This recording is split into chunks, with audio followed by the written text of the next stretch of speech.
बंगाल की जनता को भी सुन लेते हैं।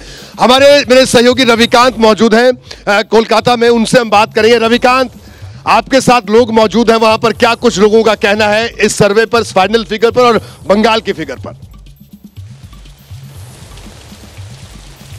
रोहित, सर्वे के साथ ही जो है बंगाल में भारी बारिश शुरू हो गई है। इस समय काफी ज्यादा बारिश है। लोगों से हम बात कर रहे हैं, यहाँ पर शेल्टर में लोग मौजूद हैं। आप बताइए क्या लग रहा है इस बार बंगाल के चुनाव में? मुझे एज इफ लाइक मेरा नाम ऋषभ चौधरी है एंड बंगाल के चुनाव के हिसाब से देखा जाए तो फ्रॉम लास्ट 10 ईयर लाइक दीदी अच्छा खासा जीत चल रहा है एंड बंगाल के हिसाब से मुझे लगता है कि हाँ दीदी आएगा। आप लोगों को क्या लग रहा है कि इस बार बंगाल में कौन ज़्यादा अच्छा परफॉर्म करेगा? जो अच्छा काम किया है उनको आना चाहिए। बीजेपी या टीएमसी? नहीं, वो तो एक जगह तो नहीं है, सब जगह मिला के जो जहाँ काम किया है अच्छा उनको ही आना चाहिए। ये जो मुद्दे हैं सीए और संदेश खाली, इनका कुछ असर पड़ेगा इस चुनाव पे? हाँ, पढ़ना चाहिए, लेकिन ये हर जगह में एक तरह का असर नहीं पड़ेगा, जहाँ जहाँ इसका ओपिनियन के हिसाब से पड़ेगा। आप लोगों से बताइए, आप लोग यंग हैं, क्या लग रहा है इस बार संदेश खाली और सीए का जो मुद्दा बीजेपी लाई, उसका असर पड़ेगा?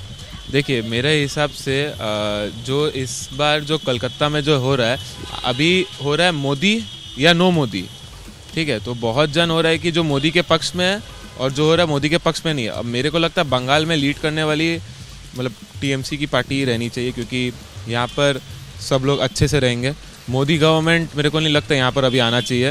वो गुजरात में रहे ना, बाकी सब जगह रहे, बट यहाँ नहीं, यहाँ भी टीएमसी चाहिए। तो इस तरीके से लोग जो है वो अभी भी टीएमसी को लाइक कर रहे हैं और बहुत सारी जगहों पर हम आज दिन भर घूमते रहे, वहाँ पर बहुत सारे लोग ऐसे भी थे जो बीजेपी की भी बात। बहुत बहुत शुक्रिया। दिव्यांग, कुछ कहना चाह रहे हैं? बहुत संक्षेप में आप जा रहे हैं यशवंत के पास। देखिए, ये जो 41-42 है, उसमें जो महत्वपूर्ण आंकड़ा है वो 7% कांग्रेस का है जी। ये मैं ये कह रहा हूं कि ये वो वोट है जो अगर कांग्रेस मिली होती टीएमसी के साथ तो बीजेपी के पास इसमें अधिकांश वोट जाता। तो ममता ने ये जो कोशिश की कि ये अलायंस नहीं किया, उसका उनको सीधा फायदा होगा। ये वो लोग हैं जो ममता बनर्जी से नाराज है। मैं आपके पास आऊंगा, राकेश जी आपके पास आता हूं, एक बार प्रतिक्रिया जरूर लीजिए। यशवंत, ये जो पूरा आंकड़ा, जो मुकम्मल तस्वीर निकलकर सामने आ रही है, 366, 156, जाहिर सी बात है पिछली बार से बेहतर प्रदर्शन है, लेकिन इस पूरे आंकड़े के पीछे क्या देखते हैं आप? ये सिर्फ एक चेहरा नरेंद्र मोदी, और अगर विपक्ष की बात करें, इंडिया गठबंधन कई चेहरों को लाने की कोशिश की और कई साथ नहीं आए, कई साथ छोड़ गए।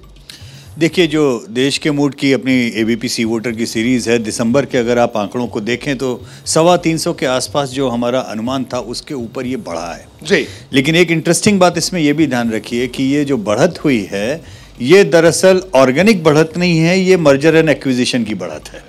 उस आकलन के बाद से अभी तक में दिव्यांग, हमने बिहार का एक्विजिशन देखा, हमने अभी एक हफ्ते पहले जब हम सर्वे कर रहे थे, हमने आंध्र प्रदेश का एक्विजिशन देखा।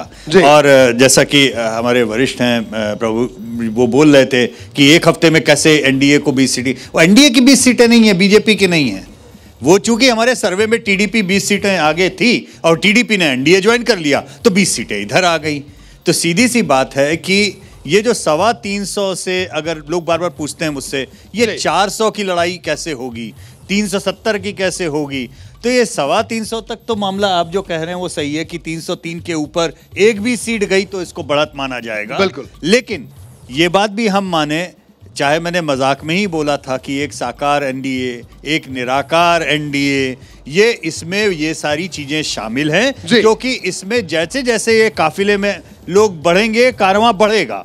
अब इंडिया अलायंस का कारवां बहुत बड़ा होने वाला था, होते होते वो सिकुड़ा है। और जिस एनडीए को हम हर कोई पत्रकार और सारे लोग एक क्वेश्चन मार्क लगा रहे थे कि देखिए साहब, इनके तो अलायंस पार्टनर ही खत्म हो गए, ये अंत तक आते आते उनके कार्य में डब्बे बढ़ते। लेकिन यशवंत, एक बात और, ठीक है, ये आपने कहा कि ये जो बढ़त हासिल हुई अगर दिसंबर से अभी तक की, ये जो सहयोगी आए उनकी वजह से बढ़त है, लेकिन चुनाव अभी घोषित होगा कल, उसके बाद जो हम कहते हैं अपनी आम बोलचाल की भाषा में कि अभी जब चुनाव उठेगा तब तो इसमें और भी वो स्विंग भी तो है। देखिए, स्वाभाविक सी बात है, बिल्कुल रोहित, इसको कहने में मुझे कोई गुरेज नहीं कि जो लगभग on an average 10% don't know can't say हमारे सर्वे में आते हैं, जब चुनाव का ये कैंपेन बढ़ेगा उसका बड़ा हिस्सा जीतने वाले की तरफ जाता है। हालांकि पश्चिम बंगाल के केस में मैं एक बहुत इंटरेस्टिंग बात आपको बताना चाहूंगा। पूरे भारत में औसतन 10% हमारा डोंट नो कांट से आता है, बंगाल में 20% आ रहा है। इसका मतलब क्या है? ये बड़ी बात है, क्योंकि ये स्पाइरल ऑफ साइलेंस अक्सर जो हम लोग कहते हैं, पूरी दुनिया में सर्वे करते हैं, सामान्य तौर पर पॉलिटिकल वायलेंस से डरे हुए लोग उस समय अपनी बात को छुपाते हैं जब वो स्थानीय सत्ताधीश के विरोध में कुछ भी बोलने से डरते हैं। और ये 20% का जो आंकड़ा डोंट नो कांट से का है, मुझे लगता है कि टीएमसी के लिए ये कहीं ना कहीं खतरे की घंटी।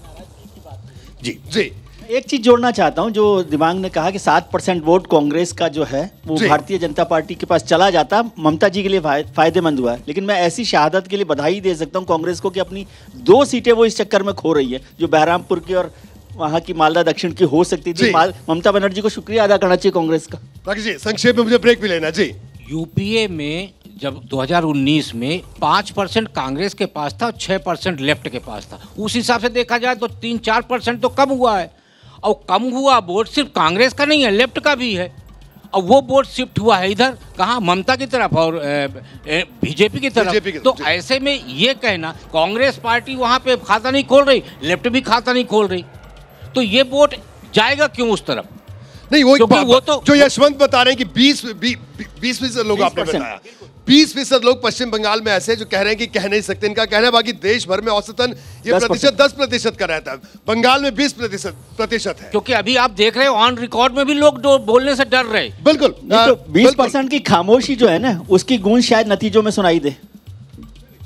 बारे में बात कही जा रही है कि 20% लोग जो है बोलने से डरते हैं, वो देश पर भी लागू होती है जी, इसलिए लागू होती है। आंकड़ों के लिहाज से यशवंत का कहना है कि देश भर में वो आंकड़ा 10% पूरा करने दीजिए ना जी, पूरा तारते में टूट जाता है ना। मैं जो बोल रहा हूँ, देखिए जिस तरह का पूरे देश में वातावरण है इस समय कि भारतीय जनता पार्टी जीत रही है, 370 आ रही है, 350 आ रही, 400 आ रही, तो बहुत सारे लोग जो इससे इत्तेफाक न रखते हैं वो भी वही बोलेंगे जो वातावरण है। ये भी एक सर्वे में चीजें आती हैं, इसीलिए कई बार सर्वे गलत भी हो जाते हैं।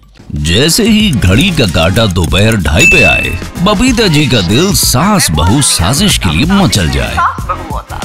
और ये है इनकी बहू, पूरे दिन ऑफिस की टेंशन हो जाए गॉन जब ये करें अपना फेवरेट शो फ्री टाइम पे ऑन। इनकी तरह आप भी देखिए अपना फेवरेट शो अपने टाइम पर और डाउनलोड कीजिए एबीपी लाइव ऐप अपने स्मार्ट टीवी पर।